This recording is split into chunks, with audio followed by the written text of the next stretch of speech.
Hello friends, कैसे हैं आप लोग। उम्मीद है कि सब लोग स्वस्थ होंगे और इस क्रिटिकल सिचुएशन में अपने स्वास्थ्य का विशेष ध्यान रख रहे होंगे। आज इस वीडियो में मैं class 10th chapter number 11 construction के बारे में बात करूंगा। बेसिकली कंस्ट्रक्शन से आपको बोर्ड एग्जाम में कम से कम 4 से 5 नंबर का क्वेश्चन आता है और एक कंस्ट्रक्शन तो जरूर जाएगा जो कि आपको 4 नंबर का होगा। और कंस्ट्रक्शन चैप्टर बहुत ही इजी है, आप आराम से इस वीडियो को देखेंगे और समझने की कोशिश करेंगे। अगर आप एक बार आसानी से समझ लेंगे तो आपको कंस्ट्रक्शन करना बहुत ही आसान हो जाएगा। और इस चैप्टर को बहुत ही अच्छे से पढ़ना है जिससे कि आपका कम से कम 4 नंबर तो आपका बोर्ड एग्जाम में बिल्कुल फिक्स है कि आपको 4 नंबर का क्वेश्चन आना ही आना है। तो कंस्ट्रक्शन चैप्टर में जो हमें पढ़ना है, बेसिकली 2 कंस्ट्रक्शन पढ़ना है। एक तो है कि division of a line into given ratio और दूसरा पढ़ना है कि construction of a similar triangle to a given triangle. और उसमें भी हमें 2 ट्रायंगल्स का कंस्ट्रक्शन करना सीखना है। तो मैं अभी आपको एक एक करके बताऊंगा। सबसे पहले हम लोग सीखते हैं कि division of a line segment into given ratio. मतलब आपको एक लाइन सेगमेंट गिवन होगा और उसको आपको किसी गिवन रेशियो में क्या करना होगा, डिवाइड करना होगा। जैसे मैं एक क्वेश्चन लेता हूं, suppose we have a question, divide a line segment of 10 centimeter into 3:2। जैसे हमारे पास एक क्वेश्चन है कि we have to divide a line segment of 10 centimetre into 3:2। मतलब आपको एक 10 सेंटीमीटर की लाइन है और उसको आपको 2 पार्ट्स में डिवाइड करना है। और अगर हम उन 2 पार्ट्स का रेशियो फाइंड आउट करें तो आपको कितना आना चाहिए, 3:2 आना चाहिए। मतलब कुछ अगर हम रफ डायग्राम बनाएं तो कुछ इस तरह से होगा कि आपके पास एक लाइन होगी ए बी और इसको एक पॉइंट सी होगा और इस तरह से डिवाइड करेगा पॉइंट सी ए बी को कि अगर हम A C N upon C B निकालें तो ये आपको 3/2 आना चाहिए, मीन्स 3:2 आना चाहिए। ठीक है, तो कैसे हम करेंगे आइए चलिए सीखते हैं। सबसे पहले आपको गिवन है कि ये लाइन सेगमेंट ऑफ 10 सेंटीमीटर। तो सबसे पहले हम 10 सेंटीमीटर की लाइन ड्रॉ करेंगे with the help of scale and pencil. तो मैं यहाँ पर एक स्केल ले रहा हूँ और 10 सेंटीमीटर की लाइन ड्रॉ कर रहा हूँ। देखो बेटा, मैं थोड़ा सा यहाँ पर 10 सेंटीमीटर है तो मैं थोड़ा सा बड़ा ड्रॉ करूँगा जिससे कि आपको आसानी से दिखाई दे, क्योंकि अगर मैं बहुत छोटा ड्रॉ कर दूंगा तो आपको दिखाई नहीं देगा। तो मैं इसका 10 सेंटीमीटर बदले इसका 2 टाइम्स ले लूँगा तो 20 सेंटीमीटर हो जाएगा और 20 सेंटीमीटर की मैं लाइन ड्रॉ करूँगा। आप जो है 10 सेंटीमीटर की ही ड्रॉ करेंगे। ठीक है, थोड़ा सा बड़ा दिखने के लिए मैं बड़ा ड्रॉ कर रहा हूँ। तो मैं यहाँ पर एक 10 सेंटीमीटर की लाइन ड्रॉ कर रहा हूँ।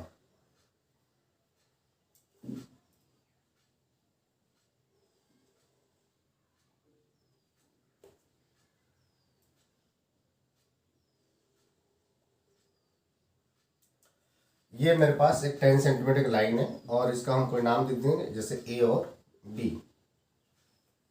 इसका कंस्ट्रक्शन हम 2 तरीके से कर सकते हैं। तो मैं क्या करूँगा, पहले आपको दोनों तरीके बताऊंगा।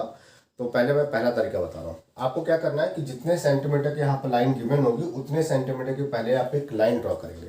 Then we can make a line A X. हम एक लाइन ए एक्स ड्रॉ करेंगे।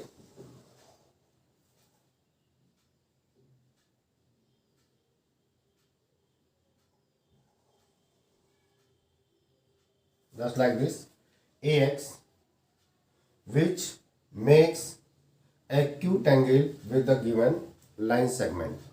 हम एक लाइन AX बनाएंगे जो गिवन लाइन AB के साथ एक्यूट एंगल बनाएंगे। ये जो लाइन AX है वो आप B पॉइंट से भी बना सकते थे, मीन्स आप कुछ इस तरह से बना सकते थे इधर को। ठीक है, तो आप जो लाइन सेगमेंट AB है उसके जो 2 एंड पॉइंट है A और B, उनमें से किसी भी एक पॉइंट से एक लाइन ड्रॉ करनी है जो उस लाइन सेगमेंट के साथ एक्यूट एंगल बनाए। मैंने यहाँ पर पॉइंट ए से एक लाइन ड्रॉ की है AX जो AB के साथ एक्यूट एंगल बनाता है।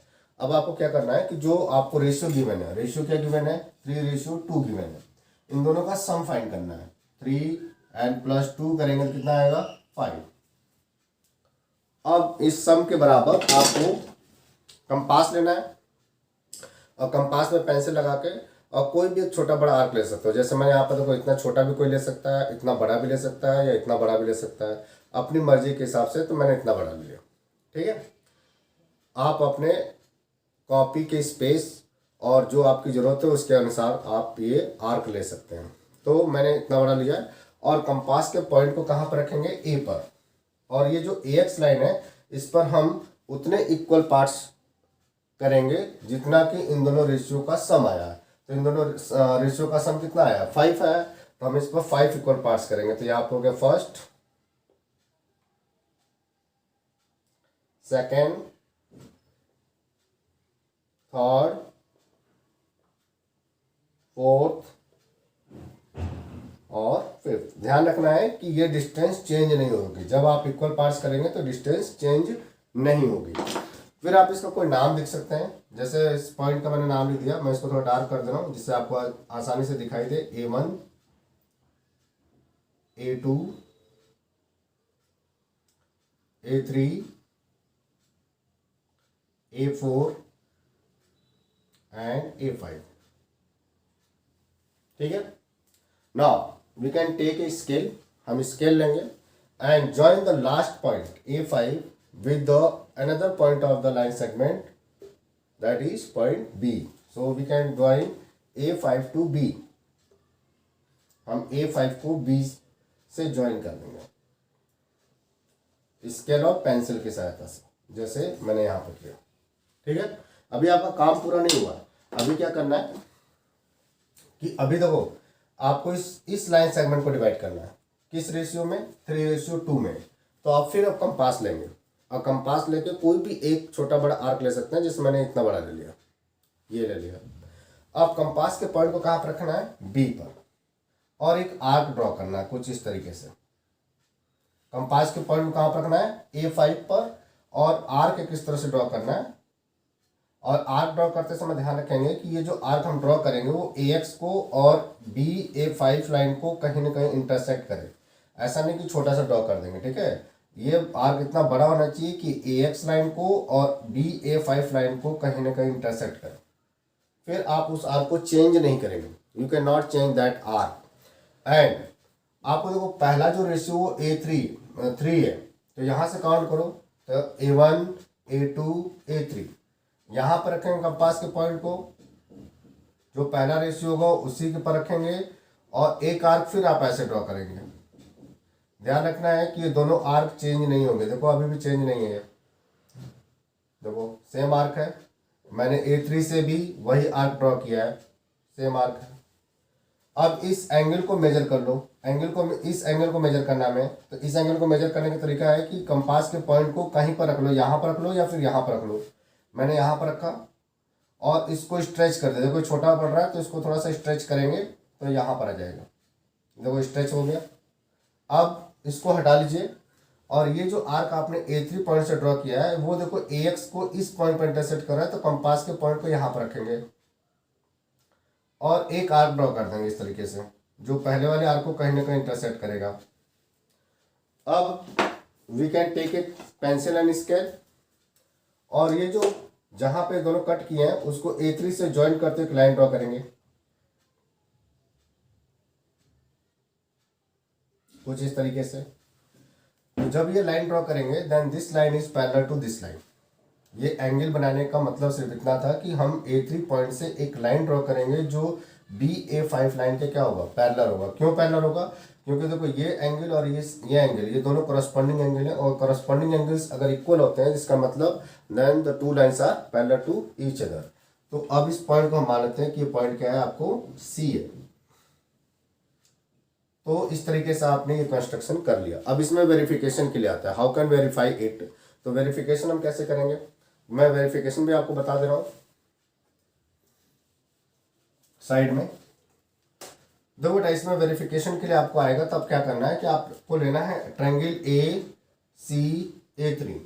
तो यहाँ पर लिखेंगे in triangle ACA3 and triangle AB and A5, AB and A5।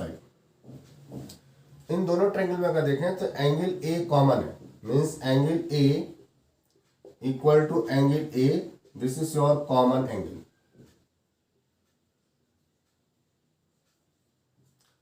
और ये जो एंगल है, angle A3C, angle A3C that equal to angle A5B, angle A5 and B।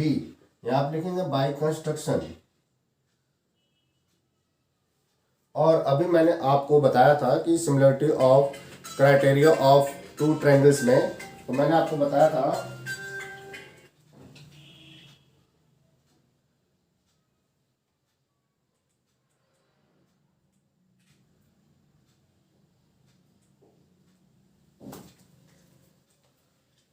बताया था कि जब भी दो ट्रायंगल सिमिलर होते हैं, अगर उन दोनों ट्रायंगल्स के दो एंगल दूसरे ट्रायंगल के दो एंगल के क्या होते हैं, इक्वल होते हैं। तो आप देखो इन दोनों ट्रायंगल्स में दो एंगल आपस में इक्वल है, इसका मतलब दोनों ट्रायंगल क्या होंगे, similar. So we can say that triangle ACA3 is similar to triangle ABA5 and if यहाँ पर by angle criteria, and if the two triangles are similar then their corresponding sides ratio are equal. It means A3 and upon A3A5 that equal to AC and upon CB. अब देखो A से A3, from A to A3 that is 3 unit, so we write here 3, and from A3 to A5, from A3 to A5 that is 2 units, so we write here 2, and that is equal to AC and upon CB. So in this way we have to verify that the ratio of AC and upon CB that is 3:2। तो इस तरीके से आप ये construction कर सकते हैं। ये तो आपको हुआ एक पहला तरीका। एक इसका दूसरा तरीका भी है, वो भी मैं बता रहा हूँ, आप इसका स्क्रीनशॉट ले लीजिए। अब मैं दूसरा तरीका बता रहा हूँ आपको।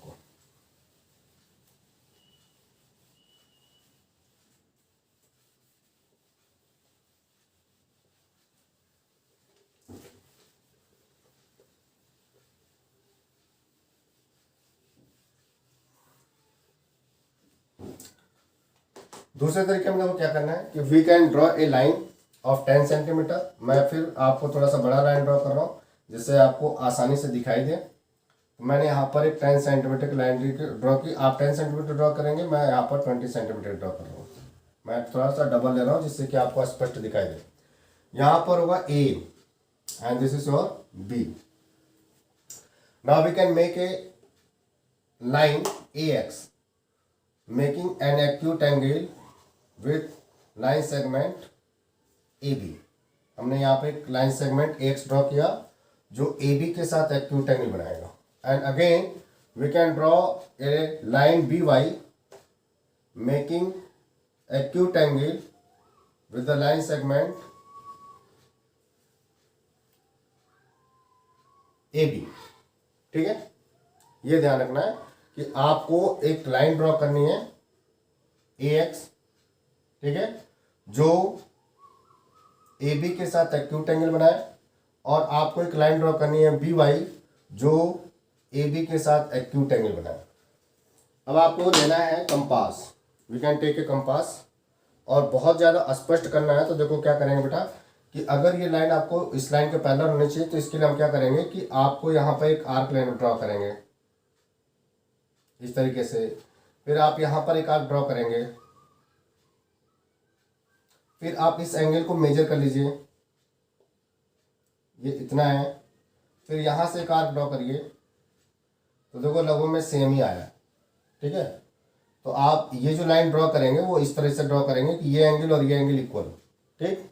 अब आपको क्या करना है, कंपास लेना है। Again we can take a compass and कोई भी एक आर्क ले लीजिए, और एक आर्क लेकर AX लाइन पर आप कितने कट करेंगे, जो पहला रेशियो है 3, हम इस पर 3 इक्वल कट्स करेंगे। तो 1 2 एंड 3, और ये आर्क चेंज नहीं होना चाहिए।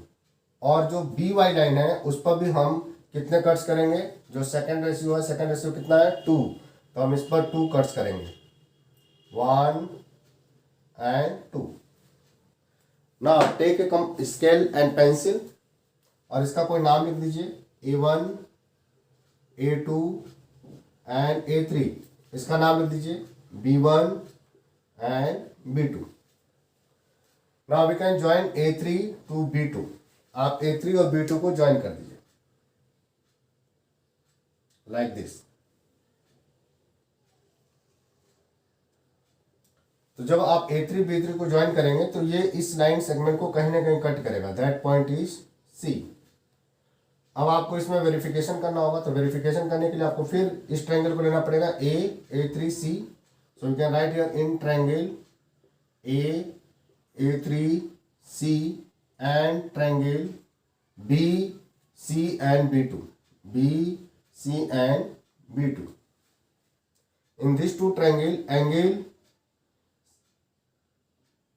angle AC3 angle AC3 that equal to angle BCB2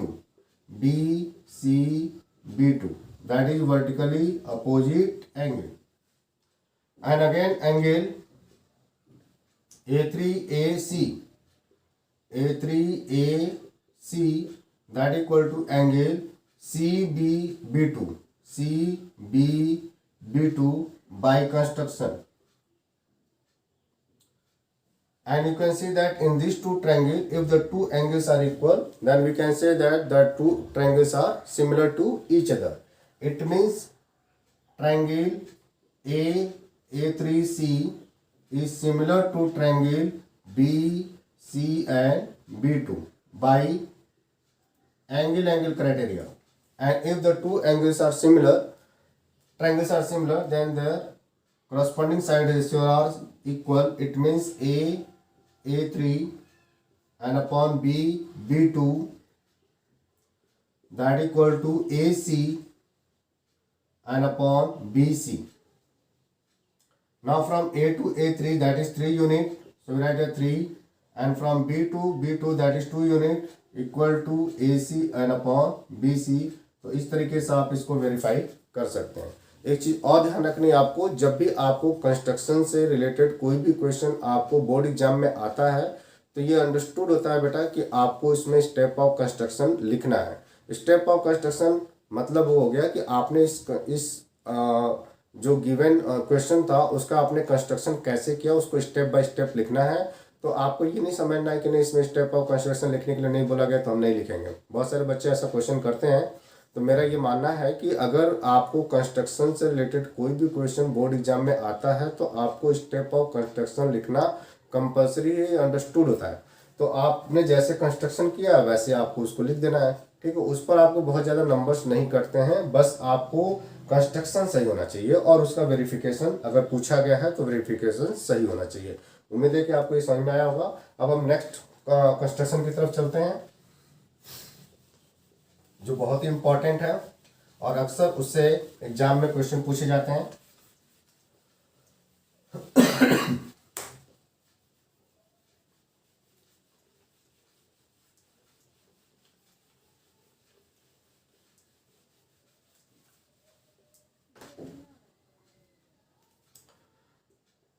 अब यहां पर एक कंस्ट्रक्शन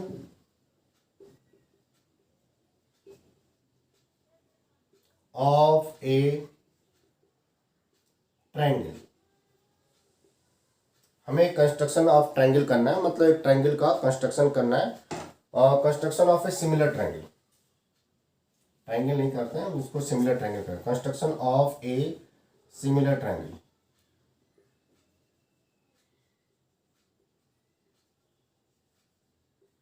मैं क्वेश्चन ले रहा हूं तो ज्यादा आपको समझ में आएगा, आपके बुक से क्वेश्चन लिख रहा हूं।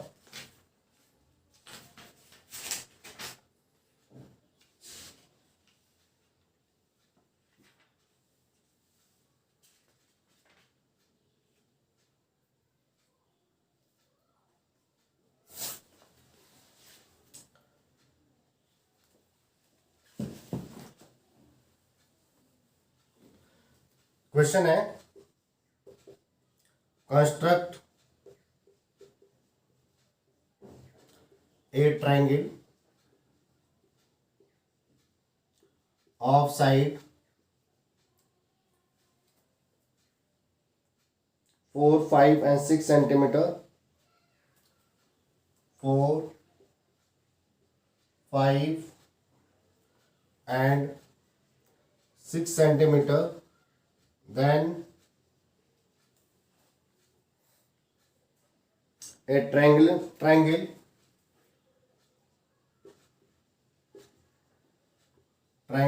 similar to it, whose corresponding sides are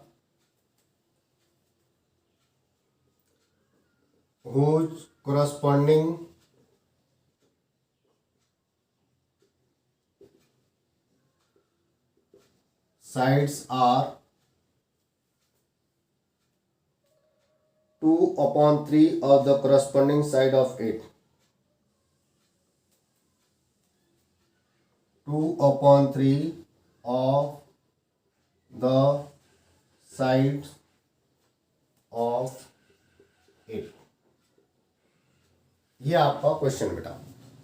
अब इसका हम कैसे कंस्ट्रक्शन करेंगे, देखो मैं इसमें बोला गया है कि आपको कंस्ट्रक्ट ट्रायंगल, आपको एक ट्रायंगल बनाना है ऑफ साइड 4, 5 एंड 6 सेंटीमीटर। मतलब पहले तो आपको एक ऐसा ट्रायंगल बनाना है जिसका मेजरमेंट आपको गिवन है कि एक साइड 4 सेंटीमीटर है, 5 सेंटीमीटर कितना है 6 centimetre. Then a triangle similar to it, फिर आपको इस ट्रायंगल के सिमिलर एक ट्रायंगल बनाना है जिसकी करस्पॉन्डिंग साइड और इस गिवन ट्रायंगल की साइड का रेशियो कितना होना चाहिए 2/3। तो जो ये 2/3 गिवन है इसको हम स्केल फैक्टर बोलते हैं। अब स्केल फैक्टर हम पहले समझ लेते हैं। इसमें स्केल फैक्टर क्या होता है, तो स्केल फैक्टर का मतलब होता है कि the ratio of the triangle to its similar triangle, मतलब जो ट्रायंगल है और उसका जो सिमिलर ट्रायंगल है उनकी करस्पॉन्डिंग साइड का जो रेशियो होगा that is known as scale factor. So we write here the ratio of triangle, the ratio of the side of triangle, the ratio of the side of triangle to the side of its similar triangle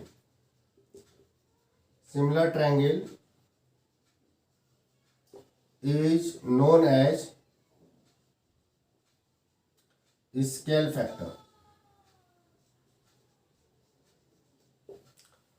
जो आपको triangle होगा और उसके similar triangle जो आप construct करेंगे उनकी corresponding side का जो रेशियो होता है उसको हम स्केल फैक्टर बोलते हैं। अब ये स्केल फैक्टर ही डिपेंड करता है कि हमारा जो सिमिलर ट्रायंगल बनेगा वो उस ट्रायंगल के इनसाइड में होगा कि फिर आउटसाइड में होगा। यहाँ पर देखो स्केल फैक्टर अगर आपको इस तरीके से है कि वो एक प्रॉपर फ्रैक्शन बनता है, मीन्स प्रॉपर फ्रैक्शन बनता है। प्रॉपर फ्रैक्शन का मतलब उसकी लेस देन वैल्यू कितनी होती है 1। जैसे यहाँ पर 2/3 है। प्रॉपर फ्रैक्शन का मतलब होता है जिसका डिनोमिनेटर पार्ट बड़ा होता है न्यूमरेटर पार्ट से, उसको हम प्रॉपर फ्रैक्शन बोलते हैं। तो यहाँ पर देखो न्यूमरेटर छोटा है डिनोमिनेटर पार्ट से, इसका मतलब इसकी वैल्यू जो होगी लेस देन 1 होगी। तो जब आपको स्केल फैक्टर की वैल्यू लेस देन 1 होती है तब वो जो सिमिलर ट्रायंगल हम कंस्ट्रक्ट करेंगे वो उस ट्रायंगल के इनसाइड में बनेगा। मतलब अगर आपने कुछ ट्रायंगल इस तरह से बनाया, जैसे ये 4 है, 5 है, 6 सेंटीमीटर, तो जो इसका सिमिलर ट्रायंगल बनेगा वो इसी के अंदर ही बनेगा। मतलब कुछ इस तरह से मान लीजिए कि ये ए बी ये सी है, तो इसको हम पी और क्यू मान लें। तो ये जो सिमिलर ट्रायंगल होगा B P Q that is similar to A B C, क्योंकि यहाँ पे स्केल फैक्टर कितना है 2/3 और 2/3 क्या है एक प्रॉपर फ्रैक्शन है और प्रॉपर फ्रैक्शन की वैल्यू क्या होती है लेस देन 1 होती है। और जब प्रॉपर फ्रैक्शन की वैल्यू लेस देन 1 होगी इसका मतलब जो सिमिलर ट्रायंगल हम कंस्ट्रक्ट करेंगे वो उस गिवन ट्रायंगल के इनसाइड में बनेगा। अब अगर स्केल फैक्टर इम्प्रॉपर हो जाता, इम्प्रॉपर, जैसे सपोज अगर ये 3/2 हो जाता, तो अब यहाँ पर देखो numerator is greater than denominator, तो इसकी वैल्यू मोर देन क्या हो जाती 1। तो अगर स्केल फैक्टर की वैल्यू मोर देन 1 आती है तो जब आप ट्रायंगल बनाएंगे, जैसे इस तरह से हमने ट्रायंगल बनाया ए बी एंड सी, तो ये आपको मान लीजिए 4 है, ये 5 है, 6 है, तो जो सिमिलर ट्रायंगल बनेगा अगर इस स्केल फैक्टर के अनुसार बनाएंगे तो वो इस ट्रायंगल के आउटसाइड में बनेगा, मतलब कुछ इस तरह से बनेगा। यहाँ पर P होगा और यहाँ पर क्या होगा, Q।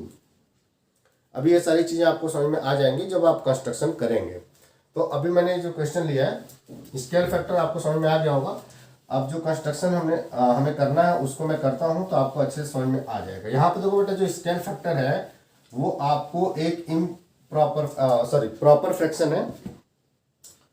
तो आपको पहले तो एक ट्रायंगल बनाना है जिसकी साइड कितनी होनी चाहिए, 4, 5 और 6। तो आपको इसमें से 4, 5 और 6 सेंटीमीटर गिवन है, तो कोई भी एक लाइन ड्रॉ कर लो। पहले मैं थोड़ा सा बड़ा ड्रॉ करूंगा जिससे कि आपको दिखाई दे।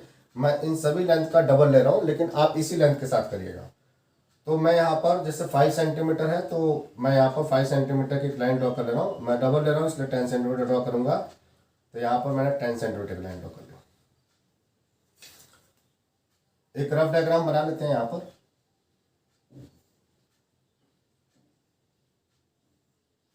इसका नाम लेते हैं A, B एंड C। ये 4 है, ये 5 है, ये 6 है। ठीक है, तो मैंने यहाँ पे एक रफ डायग्राम BC मैंने यहाँ पर ड्रॉ कर लिया। तो इसका हम नाम लिखेंगे B एंड C। फिर आपको जो दो लेंथ और है, एक आपको BA है और दूसरी क्या है, CA। तो BA कितना है, 4 सेंटीमीटर। तो आप कंपास लेंगे और कंपास लेके उसमें जो स्केल है उसका पॉइंट को स्केल पर आप 0 पर रखेंगे और 4 तक स्ट्रेच करेंगे। लेकिन मैंने बताया कि आपको थोड़ा सा बड़ा दिखने के लिए मैंने डबल लिया है। तो मैं यहाँ पर 8 सेंटीमीटर, देखो सबको दिख रहा होगा, 8 सेंटीमीटर लिया मैंने। ठीक है, तो यहाँ से आप 4 सेंटीमीटर लेंगे और यहाँ कंपास के पॉइंट को कहाँ पर रखेंगे, B से, क्योंकि हमने B से लेके A की लेंथ को मेजर किया है with the help of compass on the scale. तो यहाँ पर रखेंगे और एक आर्क ऐसे ड्रॉ कर देंगे। ये थोड़ा आर्क बड़ा ड्रॉ करेंगे इस तरीके से। ठीक, अब C से लेके A तक कितना है, 6 सेंटीमीटर। फिर आप स्केल लीजिए और कंपास के पॉइंट को 0 पर रखिए और आप उसको 6 तक स्ट्रेच करिए। मैं यहाँ पर डबल ले रहा हूँ इसलिए मैं 12 तक स्ट्रेच करूँगा। तो यहाँ पर देखो 12 तक आ गया, सबको दिख रहा होगा। ठीक है, अब कंपास के पॉइंट को हम कहाँ पर रखेंगे, हमने C से लेके A तक की लेंथ को मेजर किया है, तो हम कंपास के पॉइंट को कहाँ पर रखेंगे, C पर, और एक आर्क इस तरह से ड्रॉ कर देंगे। जहाँ पे दोनों कट करेंगे दूसरे को, that point is third point of that triangle, that is point A। Now join point A to B with the help of scale and pencil।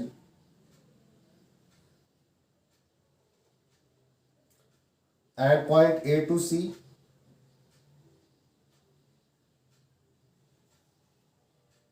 इस तरह से आप इसको ज्वाइन कर देंगे। तो आपने वो ट्रायंगल का कंस्ट्रक्शन कर लिया जिसका मेजरमेंट कितना है, 4, 5 एंड 6। अब आपको इस ट्रायंगल के सिमिलर एक ट्रायंगल बनाना है। तो सिमिलर ट्रायंगल बनाने के लिए आप इस जो बेस है, वैसे तो हम किसी भी पॉइंट से ड्रॉ कर सकते हैं, लेकिन मैं बेस BC के पॉइंट B से एक ऐसी लाइन ड्रॉ करूंगा जो इसके साथ एक्यूट एंगल बनाए। जैसे मैंने यहाँ पर एक लाइन ड्रॉ कर दी जो BC के साथ एक्यूट एंगल बना रही है। इसको हमने नाम दे दिया X।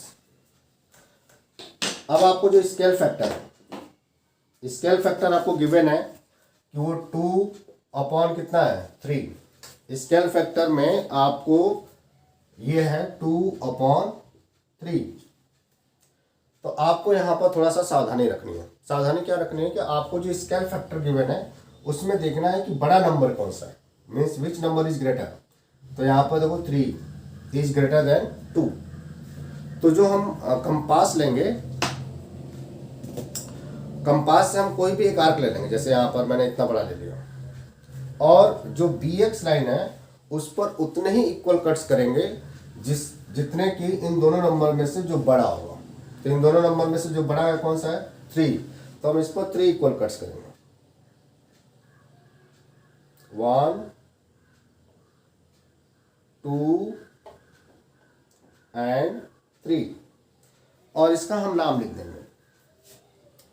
Suppose this is your B1, B2 and B3। और फिर यहाँ पर थोड़ी सी सावधानी रखनी है आपको। वो सावधानी ये रखनी है बेटा कि आपने जैसे स्केल फैक्टर में जो बड़ा नंबर होगा उतने इक्वल पार्ट्स इस पर करेंगे।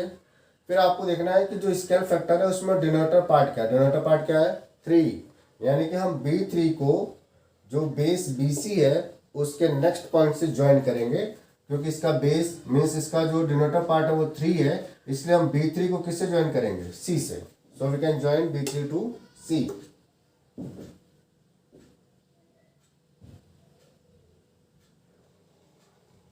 इस तरीके से, ठीक है। अब आप फिर कंपास लीजिए। कंपास लेना है, कंपास से कोई भी एक आर्क लेना है और कंपास के पॉइंट को B3 पर रखना और एक आर्क इस तरह से ड्रॉ कर देना। फिर आपको जो नेक्स्ट पॉइंट है वो क्या है 2 है, तो यहां से काउंट करो 1 एंड 2। अब कंपास के पॉइंट को B2 पर रखना है और एक आर्क ड्रॉ करना है इस तरीके से। जो आर्क आपने यहां पर ड्रॉ किया था B3 से, वही आर्क आप कहां से करेंगे B2 से। B2 से क्यों कर रहे हैं, क्योंकि यहां पर जो न्यूमरेटर पार्ट है वो कितना है 2 है। अब इस एंगल को मेजर करना है, देखो ये एंगल आपको इतना है। फिर आप कंपास के पॉइंट को, ये जो आर्क आपने ड्रॉ किया है वो BX को जिस पॉइंट पर इंटरसेक्ट करके कंपास के पॉइंट को वहां पर रखना है और एक आर्क ड्रॉ कर देना इस तरीके से, और इसको B2 से मिलाते हुए एक लाइन ड्रॉ करनी है।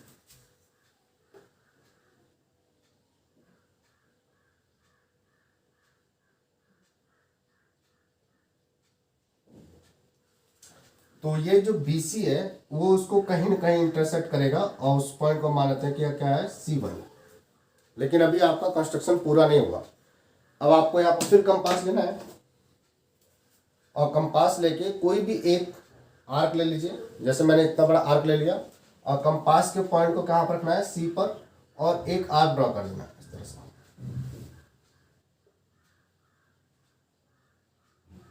ऐसे। फिर आपको कंपास के पॉइंट को कहाँ पर रखना है C1 पर, क्योंकि हमें C1 से एक ऐसी लाइन ड्रॉ करना है जो AC के पैरेलल हो। तो इसलिए मैं यहाँ पर ये एंगल दोनों को सेम बना रहा हूँ, मीन्स कॉरस्पॉन्डिंग एंगल को सेम बना रहा हूँ। तो यहाँ पर मैंने एक आर्क ड्रॉ कर दिया। फिर आप इस एंगल को मेजर कर लीजिए। देखिए थोड़ा बड़ा हो रहा है, तो इसको मैं मेजर करूँगा तो आपको यहाँ तक आ गया, ये एंगल हो गया। फिर ये जो आर्क आपने ड्रॉ किया वो इस लाइन को यहाँ पर इंटरसेक्ट करा, तो कंपास के पॉइंट को वहाँ पर रखिए और एक आर्क ड्रॉ कर लीजिए ऐसे, और इसको पेंसिल से C1 को मिलाते हुए एक लाइन ड्रॉ कर लीजिए with the help of scale.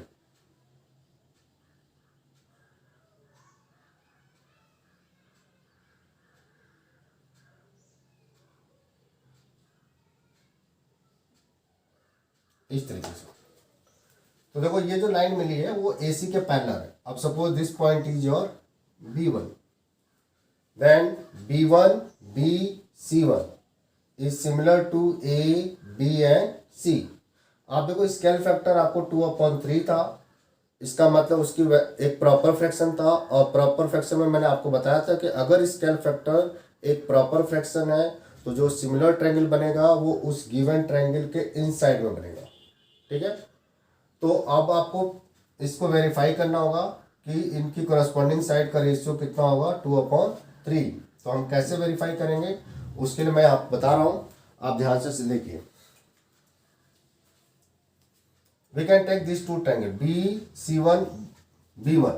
So BC1 B1 and triangle ABC. In this two triangle, angle B equal to angle B. This is your common angle. And angle BC1 B1. Angle BC1 B1 that equal to angle BC and A. BC and A by construction. So triangle BC1 B1 is similar to triangle A B and C by angle criteria. And we know that if the two triangles are similar to each other, then the ratio of their corresponding sides are equal. It means we can say that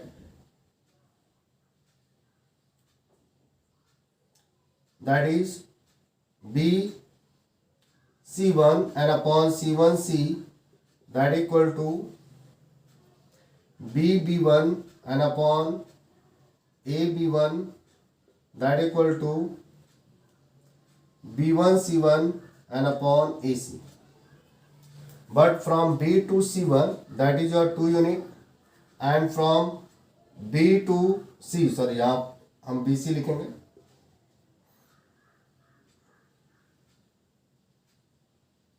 यहाँ पर हम AB लिखेंगे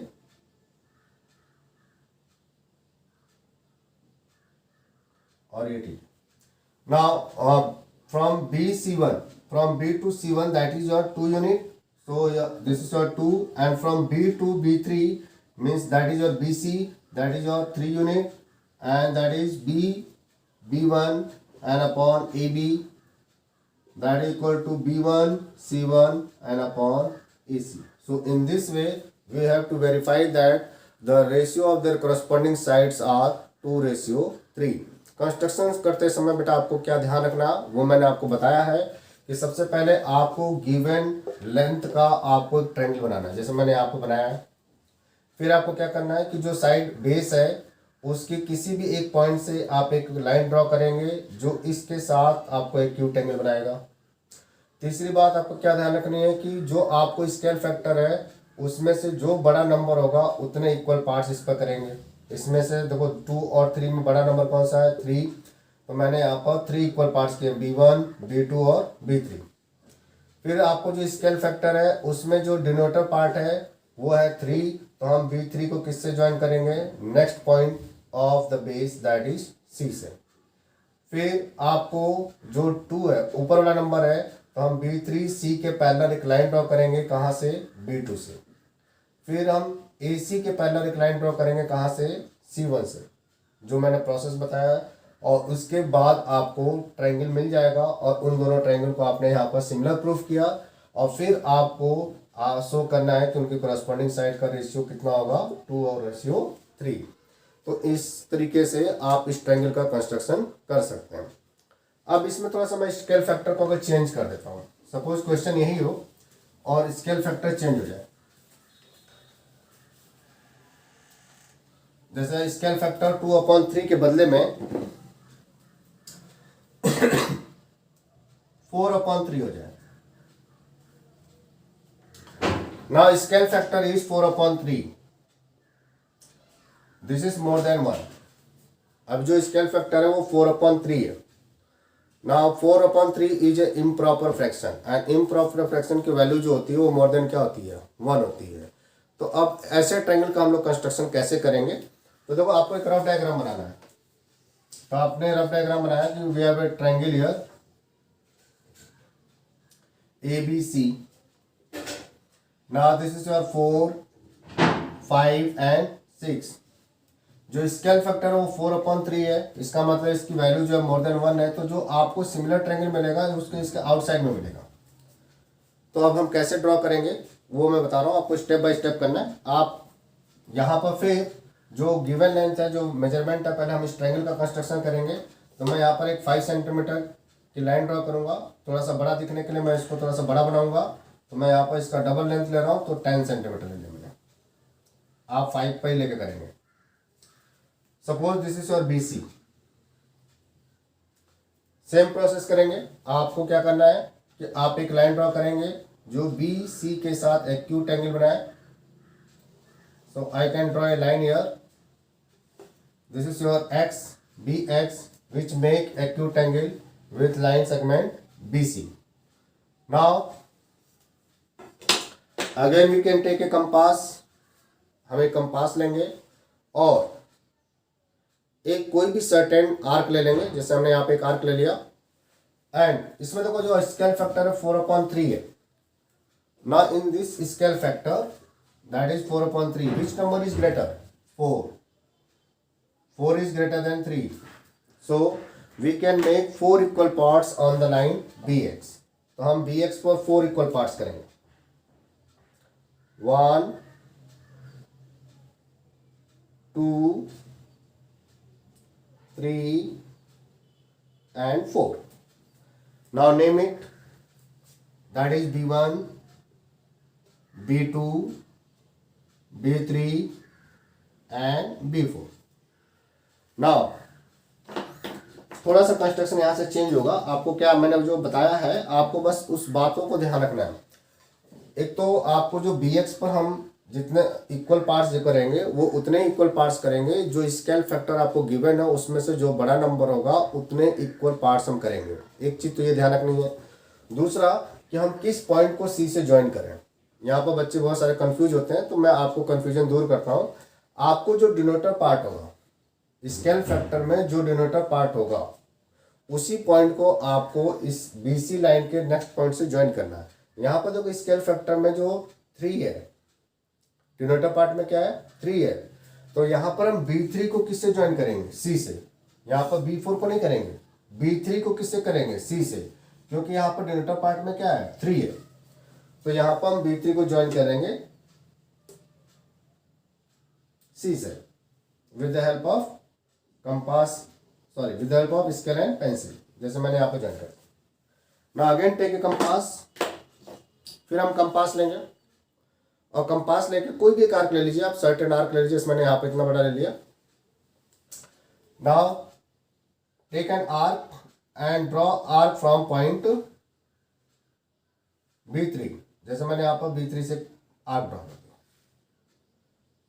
with the same arc we can draw an arc from the point B4। अब हम B4 से join करेंगे।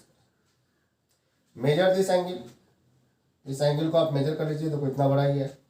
और इस आर्क को जहां पे कट करा है इसको यहाँ पर कट कर दीजिए और B4 को उस इंटरसेक्टिंग पॉइंट से ज्वाइन करते हुए आप एक लाइन ड्रॉ कर दीजिए।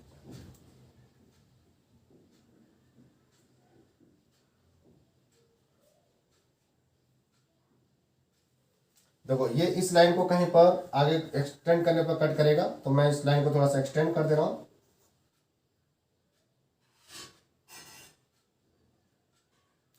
तो एक्सटेंड कर दिया मैंने। अब मैं इस पॉइंट को थोड़ा सा अंदर लिख दे रहा हूं। ये C होगा और ये क्या होगा C1। Again we can take a compass, हम फिर एक कंपास लेंगे। लेकिन यहाँ पर बेटा मैंने थोड़ा सा गलती की है कि इस ट्रायंगल का कंस्ट्रक्शन नहीं किया, तो पहले मैं ट्रायंगल बना दे रहा हूँ। तो यहाँ पर देखो B से लेके A तक कितना है 4 सेंटीमीटर। आप ऐसे बाद में बना सकते हो, कोई दिक्कत नहीं है। तो we can take a compass here and measure the length of 4 centimetre with the help of scale. मैं यहाँ पर 8 सेंटीमीटर का ड्रॉ करूँगा क्योंकि मैं यहाँ पर डबल लिया हूँ। तो इस तरह से और यहाँ पर कट करेंगे। फिर C से लेके A तक कितना है 6, तो आप 6 सेंटीमीटर लेंगे। मैं यहाँ पर 12 लूँगा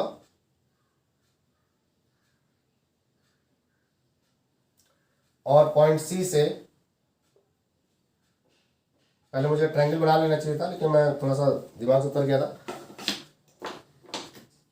and join this point is your A, join A to B and A to C।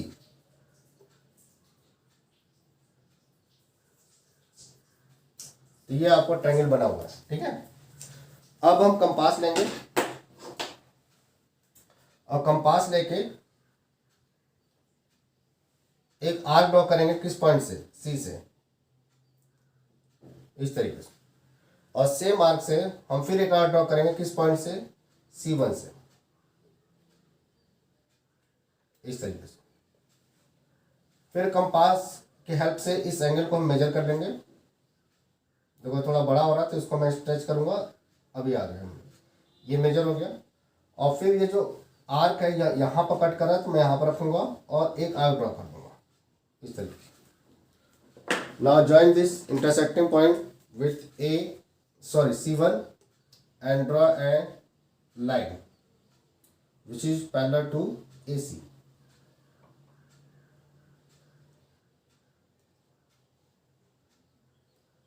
इस तरीके से। और इसको आप थोड़ा सा आगे बढ़ा दीजिए जिससे कि कहीं ना कहीं इंटरसेक्ट करेगी।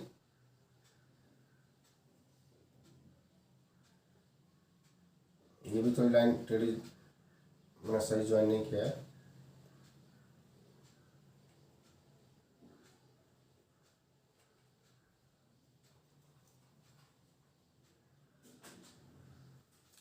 सो उसको मैं थोड़ा नीचे लिख रहा हूँ जिससे क्लियर हो जाए, ए एंड A1.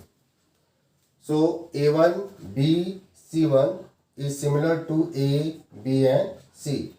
तो जब आपको स्केल फैक्टर एक इम्प्रॉपर फ्रैक्शन होता है तो जो सिमिलर ट्रायंगल कंस्ट्रक्ट करते हैं हम, वो उस गिवन ट्रायंगल के आउटसाइड में बनता है। ठीक है, बस आपको ये ध्यान रखना है। कैसे कंस्ट्रक्शन किया मैं एक बार फिर से आपको रिपीट कर दे रहा हूँ। सबसे पहले तो हम एक जो गिवन मेजरमेंट है उसका एक ट्रायंगल बनाएंगे, जैसे मैंने यहाँ बनाया A B एंड C। फिर BC जो लाइन है उससे एक लाइन ड्रॉ करेंगे BX, जो इसके क्या होगा, इसके साथ एक्यूट एंगल बनाएगा। उसके बाद आपको देखो, जो आपको स्केल गिवन है उसमें बड़ा नंबर क्या है, 4 है, तो हम इसको 4 इक्वल पार्ट्स करेंगे, जैसे B1 B2 B3 and B4। फिर आपको देखो सॉरी, आपको जो डिनोटर पार्ट है वो क्या है, 3 है, तो हम B3 को किससे ज्वाइन करेंगे, जो BC है उसमें से जो नेक्स्ट पॉइंट है C से। फिर आपको स्केल कंपास लेना है और कंपास के को पॉइंट B3 पर रखना है और एक आर्क ड्रॉ करना है, और फिर B4 पर आर्क ड्रॉ करेंगे। फिर आप इसको लाइन ड्रॉ करेंगे तो वो B3 C के पैरेलल होगी। फिर आपको पॉइंट C से एक आर्क ड्रॉ करना है और फिर यहाँ से पॉइंट C1 से एक ड्रॉ करना है, और फिर आपको इस तरह से ट्रायंगल मिल जाएगा। आपको थोड़ी थोड़ी बातों का ध्यान रखेंगे जो मैंने आपको इस वीडियो में बताया है, तो आप आसानी से इस कंस्ट्रक्शन को समझ सकते हैं और एग्जाम में आपसे बिल्कुल गलती नहीं होगी। अब इसका मैं प्रूफ बता दे रहा हूँ, इसका मैं आपको वेरिफिकेशन बता दे रहा हूँ, जिससे कि आपको एग्जाम में वेरिफिकेशन करने के लिए आया तो आपको कोई दिक्कत ना हो। जैसा देखो बेटा, इसमें होगा ABC, so in triangle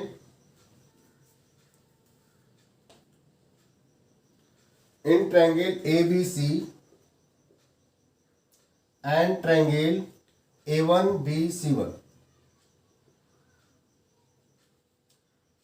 you can see that angle B is common, so we write here angle B is equal to angle B. This is your common, and angle BCA equal to angle BC1A1. So this two triangle means triangle ABC is similar to triangle A1BC1 by angle criteria. And if the two triangles are similar to each other, then the ratio of their corresponding sides are equal. It means we can say that BC1 and upon BC that equal to BA1 and upon BA that equal to A1C1 and upon AC, and from BC1 that is 4, and from B to C that is your 3 unit. So in this way we have to show that their corresponding side ratio is 4:3। तो इस तरीके से आपको construction करना है। आप इस video को अगर एक बार में समझ में नहीं आता है तो आप दोबारा देखिएगा, आप चीज़ों को अच्छे से रियलाइज करने की कोशिश करिएगा। अगर आपने कंस्ट्रक्शन समझ लिया तो आपके बोर्ड में कम से कम 4 नंबर तो बिल्कुल पक्के हैं। अगर आपको ये वीडियो अच्छा लगता है तो आप इसको बहुत सारा लाइक करिए, क्योंकि आपके लाइक से मुझे बहुत सारा मोटिवेशन मिलता है। और जिन लोगों को मेरे टेलीग्राम चैनल पर जुड़ना है उसका मैंने लिंक इस वीडियो के डिस्क्रिप्शन में दे रखा है, आप वहाँ पर ज्वाइन कर सकते हैं मुझे टेलीग्राम चैनल पर भी। Thank you and have a nice day.